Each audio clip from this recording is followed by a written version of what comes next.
I feel like I'm flooded with things to do right now. Right now, my follow-up system is make a note that says follow up whenever I want to get back in touch with that lead. As my list has grown, I've followed more behind. You're constantly going to be that hamster whose business is a big wheel and you're just on it and on it and on it. It's okay that you're there now. It's not okay that you're there in 3 months, because then that becomes a choice. If you looked at your calendar and if you looked at your bank account, would it reflect that?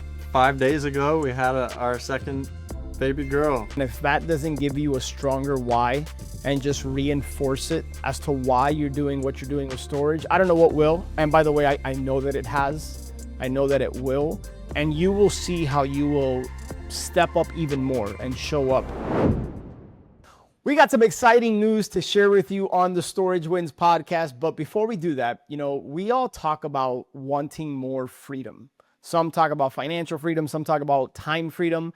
But if you looked at your calendar and if you looked at your bank account, would it reflect that? And in this particular episode, what I'm going to do is I'm going to go deep with Dan and hopefully you.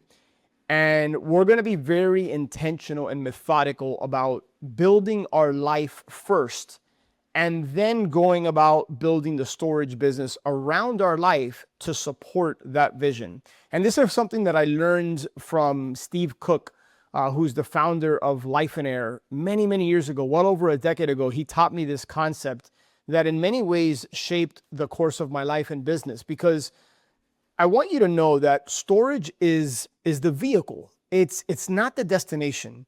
We don't decide to pursue and build a storage business on a storage portfolio just for the fun of building a storage business and storage portfolio. Now, maybe you're in the minority that you're doing this just for the fun of it, but for most people, they're doing it because they want an end result, and that's either cash flow or they want to experience the benefits of real estate. They want to build wealth. They ultimately want more time freedom. I think most people I talk to fall into that category and are in that boat. And so with that being said, this episode and the previous one were inspired by a comment that Dan made, just kind of like dropped the bomb at the end of one of our podcasts. And he's like, man, I feel like I'm going crazy. I forgot how he phrased it, but basically it's like his wheels are spinning. And keep in mind, several weeks ago, Dan and his wife were expecting their second baby girl. And so I think that's a really perfect segue into the best win that has been shared on this podcast. But I think it's a perfect opportunity to introduce you to Dan Wentzel. If this is your first time plugging into the Storage Wins podcast, this season 2 has been all about helping Dan get to where he started to closing on his first storage facility. And when we first started working together, we set the goal and the intention, hey, we're doing this. And his daughter, who was, well, I don't want to put the cats out of the bag, but like his daughter, who was just born, and you'll hear directly from Dan, like that was a stronger reason why Dan wants to do this. So with that being said, Dan, I just kind of stole your thunder there, man. But like anything happened recently? Anything new and noteworthy? Yeah, 5 days ago, we had our second baby girl. Nice, man. Dude, yeah. So awesome. So mom's healthy, baby's healthy, everyone's good? Yeah, it went as well as it could have gone. And now I get to hold this little 8-pound bundle of joy, and it's amazing. Nah, man, what a blessing, brother. And again, if that doesn't, I think I text this to you when you text me a picture of your baby girl, but I said, man, if that doesn't give you a stronger why and just reinforce it as to why you're doing what you're doing with storage, I don't know what will. And by the way, I know that it has. I know that it will. And you will see how you will step up even more and show up and make this happen because you have a stronger why. So if you're listening, find that why for you, whatever that may be. It could be your kids, your wife, your family, your husband, your whatever that is. Maybe it's a cause that tugs at your heartstrings, right? Whatever that might be, find that why, because that's what's going to push you through when adversity strikes, when things get challenging, when you get knocked down, kicked in the gut.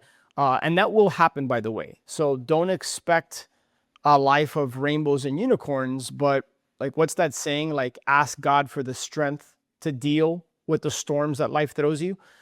So I think it's really, really important that you don't wish an easy life, wish for you to be stronger to deal with the setbacks, which naturally come. So, man, with that being said, then, how have things been? Obviously, your focus, energy, and time, at least I would imagine the majority of it has been around preparing life. Now you bringing in a new Wentzel, a new family member, and like I was sharing with you before we started recording, give yourself some grace there to figure things out and figure out your calendar, and you're gonna adjust, man. You're gonna do great. So there's zero question. I have no doubts about that. Has your storage business just completely been on pause for the last week or two? Have you been trying to squeeze? And by the way, there's no right or wrong. I'm not leading you anywhere. I'm just genuinely curious, like how you've approached, because the last couple podcast episodes, you were like about to get a deal under contract. The seller didn't have email. You finally got over that hump. You were working with their attorney. So give us a before we get into designing a life and then a business that supports it, give us a quick update on the storage business and where you're at with some of these open loops. Yeah, open loops is a perfect way to put it. There are a lot of open loops right now. I haven't been making follow-up calls. Even the leads my VA has been sending that are owners that are open to an offer, I haven't kept up with those. The facility I'm working to get under contract, the seller's attorney said they're going through it and making some notes about it. So my understanding is there were some things they maybe didn't agree with or just wanted to find out more clarity about. So I need to reach out to that seller and find out where he is on that, but he hasn't updated me in about a week. So I'd say the last week has been more focused on the baby coming and hardly focused on storage, and it's been good, man. challenging. Look, sorry to jump in, Matt. I was gonna say, as it should be, you should be focused on the family and your baby and everything your wife needs, etc.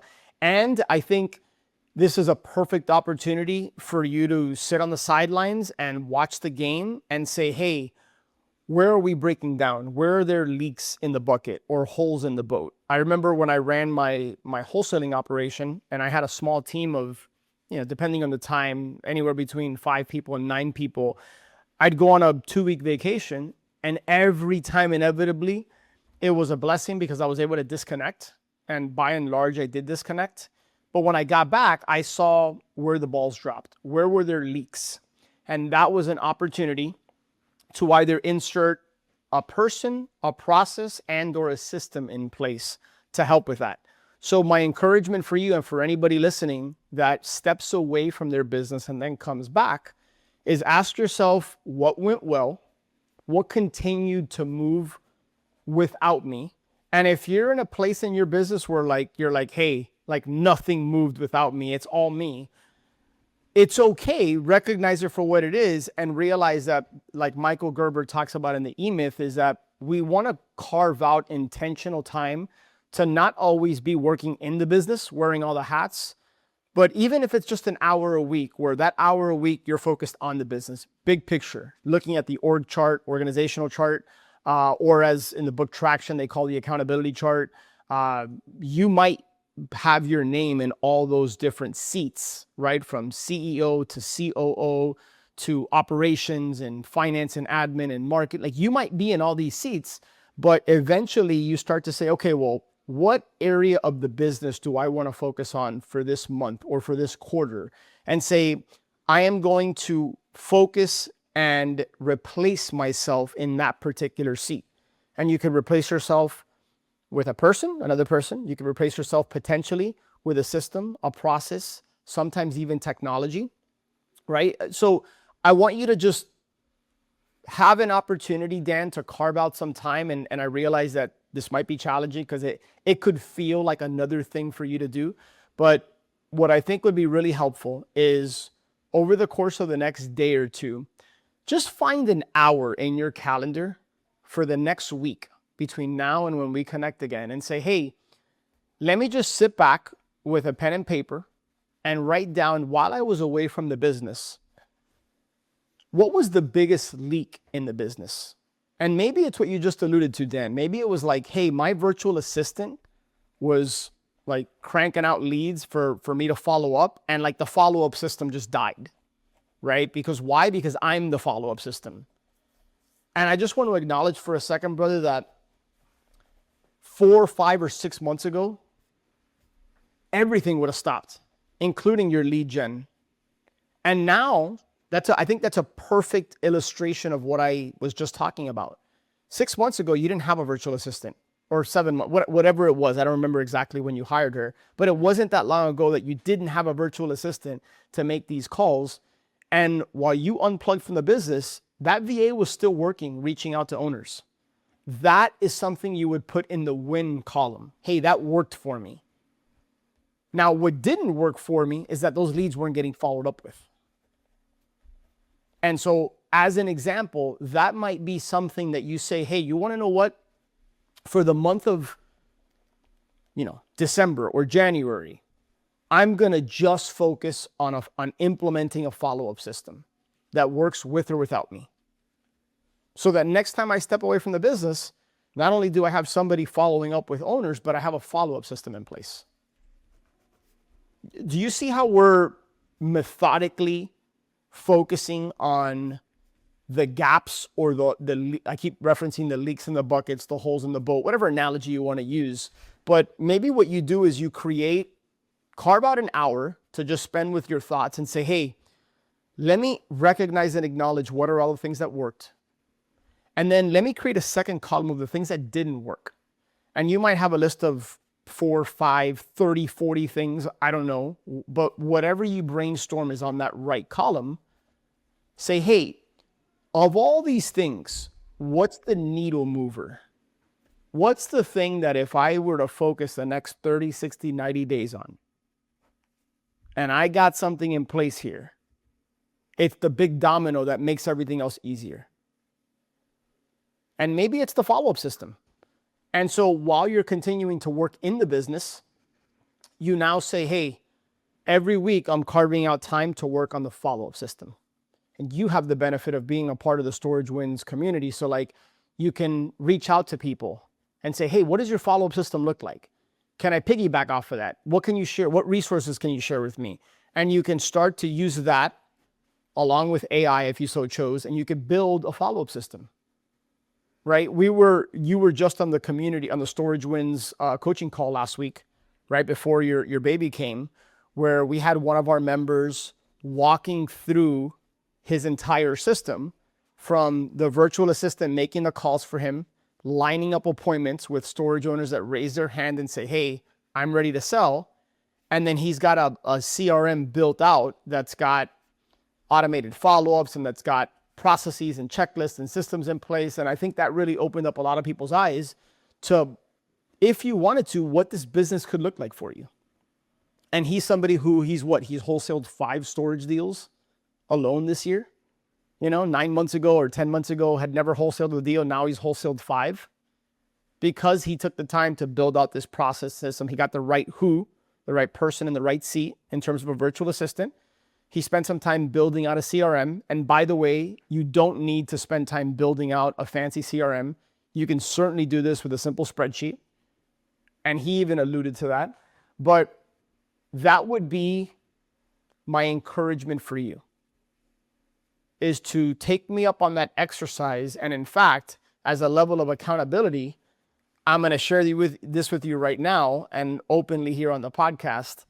I'm going to lead with asking you that question next week. Hey, Dan, did you take the time to write down, hey, what were the things that worked while I was away? And what were the things that didn't work? And then of all the things that didn't work, what did you identify as the main domino that you're going to focus on?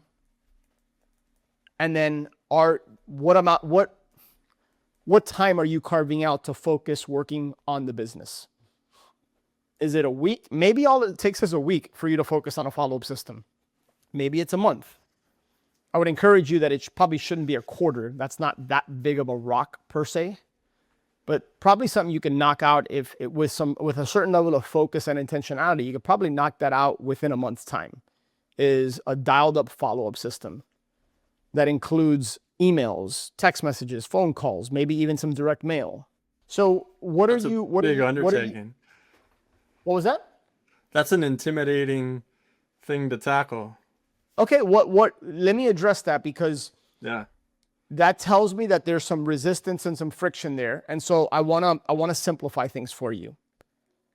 What about the follow-up system feels intimidating? And by the way, Dan, as we're I don't know, 15 minutes into this podcast, what I'm thinking is I want to give ourselves some freedom and some grace that while the intention of this was to start with building a life, designing a life on paper that we wanted to live, and then figuring out how we can build a storage business to support and enhance that lifestyle, we've gone in a little bit of a different direction, and there's still connective tissue here, because working on the business and having the right people in place or the right processes and systems, these are the things that allow us to step away from the business. So there's still elements of this in place. We're just tackling it from a different angle, so to speak. And so maybe what we do is we just continue to build, and the next episode is we go down the path of what I wanted to take you on this, but that's okay, because I think this is helpful for you. And if it's helpful for you, I think it's going to be helpful for everybody listening to the Storage Wins podcast or watching us. So back to my original question here. What about this process feels intimidating, overwhelming, like it's a big undertaking? I have several lists that I've callen off of, that my VAs called off of. And right now my follow-up system is make a note that says follow up whenever I want to get back in touch with that lead. And my system is go back through, see what those dates are as I have time to, and if it says I'm supposed to make a call or have already made a call, then call that person. And as my list has grown, I've followed more behind on those. As time has gone on, I just keep falling more behind on those because, for example, like this facility I'm trying to get under contract, my focus has gone towards these more time-sensitive, more important tasks that I've funneled my energy towards those things. So, sure, various things have fallen by the wayside. Okay. As some more important things have come up. It's okay that you're there now. It's not okay that you're there in 3 months, because then that becomes a choice. One thing is just being oblivious to it or just not knowing what you don't know. You know. And so it's okay that you're here now, but by staying in that place and not having a follow-up system in 30, 60, or 90 days from now, that becomes a choice. So at some point, we have to carve out the time to work on the business. Otherwise, you're constantly going to be that hamster whose business is a big wheel and you're just on it and on it and on it. And part of the reason I think, Dan, that this feels overwhelming to you, I think is the word that you used, or it's intimidating. I think you used both of those words or one of them, is because right now, I think, correct me if I'm wrong, in your head, the follow-up system means Dan Wentzel. You just said as your list grew, you're falling behind and behind and behind. Well, if we're having and leveraging technology to do some of that follow-up for us, technology doesn't fall behind unless it breaks or something. Outside of that, it doesn't fall behind. I remember in my single family business, we had something that we called the 52-week email motivated seller email autoresponder.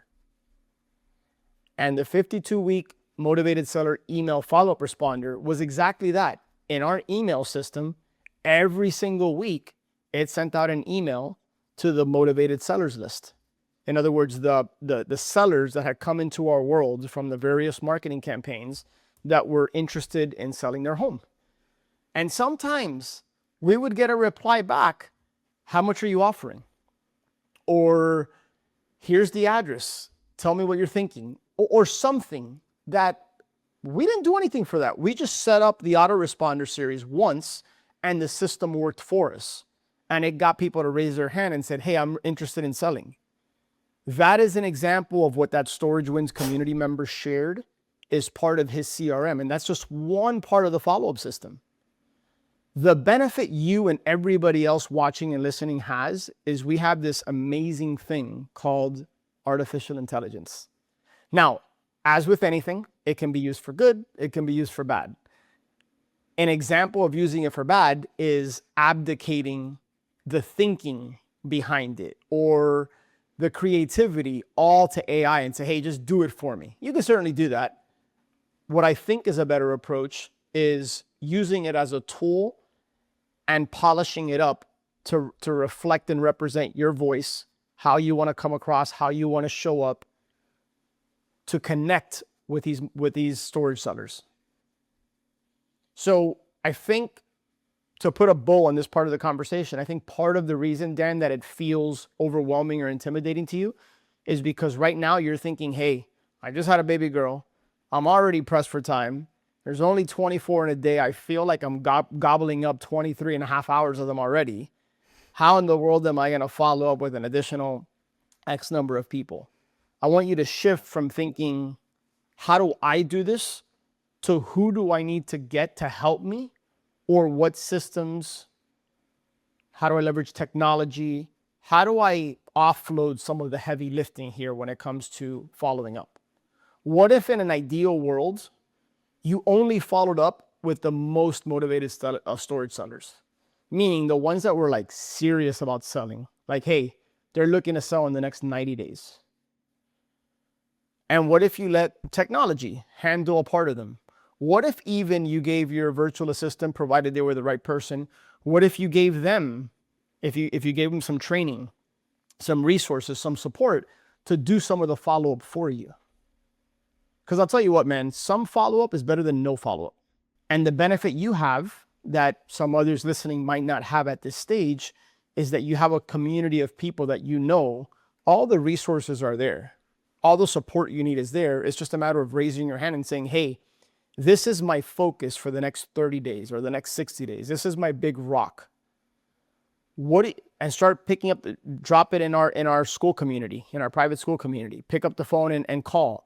Jump on our weekly community calls and saying, hey, what does the follow-up system look like for you? Here's where I need some help, support, and some guidance.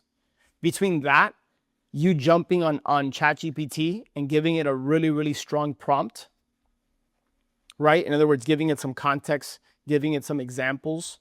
Like Dan Kennedy is one of the most famous marketers of all time. Russell Brunson's another one. Alex Hormozy. Like those are three brilliant marketers. You can feed those names into ChatGPT and say, hey, and give it some context. Hey, my name's Dan Wentzel. I run a storage business, and I look to connect with mom and pop self-storage facility owners, and I want to buy my first facility. I'm looking to build out a follow-up system that doesn't just rely on me to do all the follow-up, which is how I'm currently doing it. I need some email autoresponders, right? And give it the context. You're a world-class copywriter. You're a world-class marketer, like Dan Kennedy, Alex Hormozy, Russell Brunson. Give it some examples and say, as a world-class copywriter and marketer, build out a 52-week email autoresponder series for me. Here's my name, here's my number, here's my email, so that it includes it right in the letters. I want the emails, I'm sorry, not letters. I want the emails to be value driven. If you have a testimonial, or there's a lot of different things you could do, but you don't have to figure it out yourself. You can leverage technology and tools to help build some of the follow-up for you. You could do the same thing with a text or the SMS campaign. If you get permission from that person to send them a text message. You could have AI build out a campaign for you that involves a combination, because I like different touch points when it comes to marketing. There's phone calls, there's emails, there's text messages, there's direct mail. Some people even do like voice broadcast or slide broadcast where it just drops a voicemail, right? And there's, make sure that you're following the laws when it comes to like TCPA and all the, do things the right way. That's my disclaimer for you. But there's a lot of different things you could do. Does that bring down the level of intimidation for you? It does. Yeah, a lot. How so? I never really thought about it as setting up those systems. And before I ramp up how much money I'm spending on systems, I've wanted to get a deal under my belt. So I've been looking for more cost-efficient ways to do. Sure. So having AI write those emails for me and set those up is a great way to go about that. And then enable my VA to start taking some of that on. For sure. And by the way, I'm not encouraging you to go spend a bunch of money. I'm not asking you to build out some fancy CRM and start spending hundreds of dollars a month you don't need that. You can, for right now, what if you just focused on, hey, I'm going to get dialed in this part of the follow-up system, and just focus on that. And you can do this with little money or no money. I mean, dude, even if it's manual, even if you told your assistant and you gave your assistant access, if you had a dedicated Gmail account just for your self-storage investing efforts, and you were comfortable enough to give that access to your VA, and you say, hey, even if you don't have a tool to send out automatically these emails, you created a system in place and you said, hey, this is now your responsibility. You get ownership and buy-in from that person. You make sure they understand what a predictable outcome is, and you need to manage and inspect what you expect. But what if they were the ones responsible for being your autoresponder? Hey, every Tuesday at this time, I want this email to go out, or whatever that may look like for you. Okay? Yeah. If you use Gmail, for example, there's a tool called Boomerang, which I love. Boomerang will allow you to send an email at a later date and time. Yep. So it'll also boomerang emails back to you when you send an email and people don't respond to you. And sometimes I use that. In Gmail, you can set up canned templates, canned emails. So you click a button and boom, it auto-populates the email for you.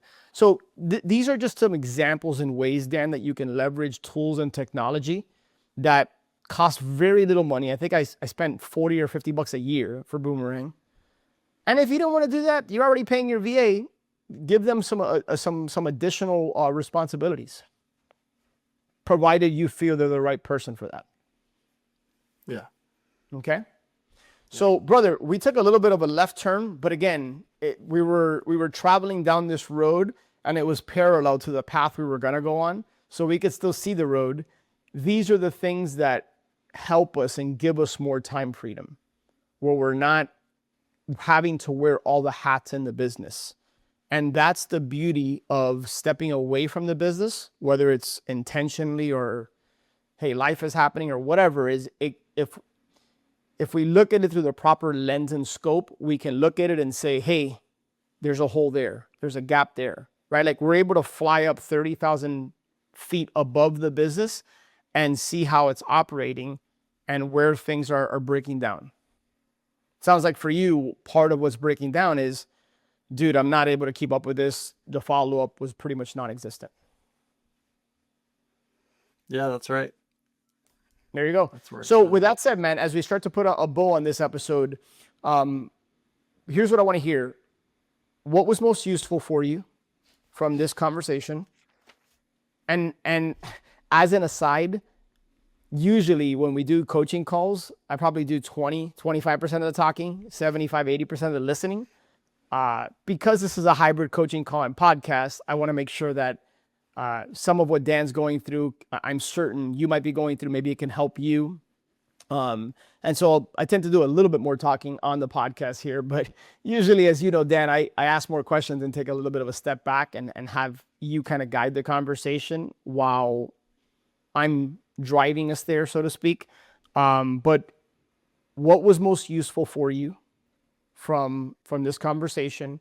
And then what's the right next thing? RNT, what is your right next thing? I really didn't know what kind of follow-up systems to even put in place. And actually, one of the things that I was thinking about right before we jumped on the call today was thinking back to the systems that Kenny shared with us and thinking how I want some things like what he has set up already. So it was good to just learn some systems that I can put in place and to focus on that and not just push it off as a something Someday. to do eventually. Yeah, right. Which oftentimes, yeah, I was just gonna say, oftentimes pushing it off into the someday. Someday's not a day. It's not Monday, Tuesday, Wednesday. You know, it's not Sunday, then someday, then Monday. No. So now would be the time. And again, my challenge for you is to pick an hour in your calendar, schedule it as a meeting with yourself, just like you and I had time scheduled on the calendar for this podcast. I want you to give yourself as much respect and importance as you did this and say, hey, I'm going to schedule an hour with myself to document the things that went well, document the things that didn't go well. And let me circle the top 3 things that if there was a process, a system in place, would make things, it would have a meaningful impact on the business and on me. And then pick one and say, hey, how much time realistically do I think this is going to take? And then say, hey, I'm going to schedule it out over the course of the next 30 days or the next quarter. I'm going to schedule out this intentional time to work on the business. So that's my suggestion for you, by the way. Yeah. And I'm going to highly encourage you to do that, but I want buy-in from you. What do you feel is your right next thing?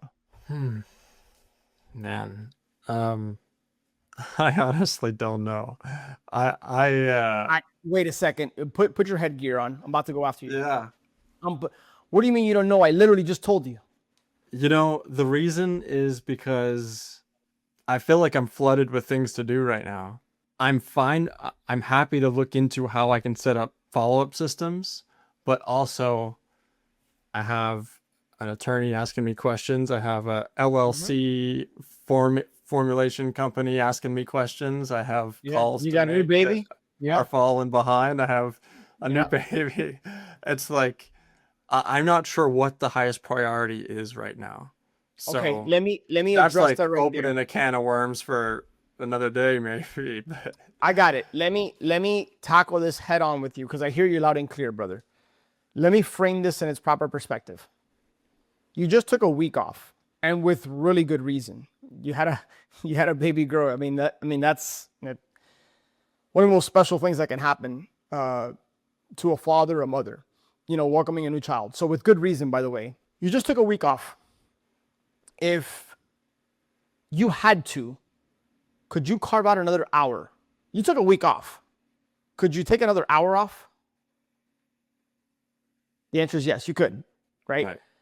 So in the future, things rarely get easier or lighter unless we are, I keep using the word intentional, but that's what it is, intentional about bringing on someone, implementing a process, a system. Until we do that, you're going to keep juggling and spinning all these plates, except what happens is that over the course of the next week, 2 weeks, month, it just adds and adds and adds. Now, I get it. You have some buildup from the last week, and I understand that.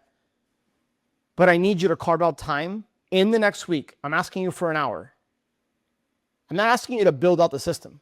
I'm asking you for an hour to figure out what is the thing that if I had this in place, the next time I choose to step away from my business, it's going to continue to run without me. If you don't do this, you will stay in the same place. By the way, at some point here soon, you're going to close on your first facility, and then guess what? And then you got a whole new set of responsibilities on top of you. And so it's this myth that someday doesn't happen. unless you just say, hey, some day is now or some days in the next week, and you intentionally carve it on your calendar. If it means sacrificing making some calls, this is going to sound crazy. I'm going to tell you, sacrifice an hour of making some calls and make that up on a Saturday morning or on a Saturday afternoon. Right now, you're in a season where you got to roll up the sleeves and sweep the floors. And so you don't have to do this, but if you don't, you're going to find yourself in the same position in the future, except things have stacked even more. And this is not something that this is not a rock that's going to take you 3 months to do. You could knock this out over the course of a month. Okay?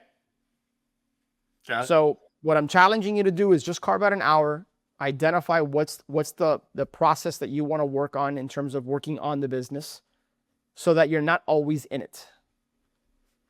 If you had that same mentality 6 or 7 months ago before you hired a virtual assistant and you hadn't made that decision, today we would be having a conversation of, hey, not only did I now follow up, but 0 calls were made in the last week.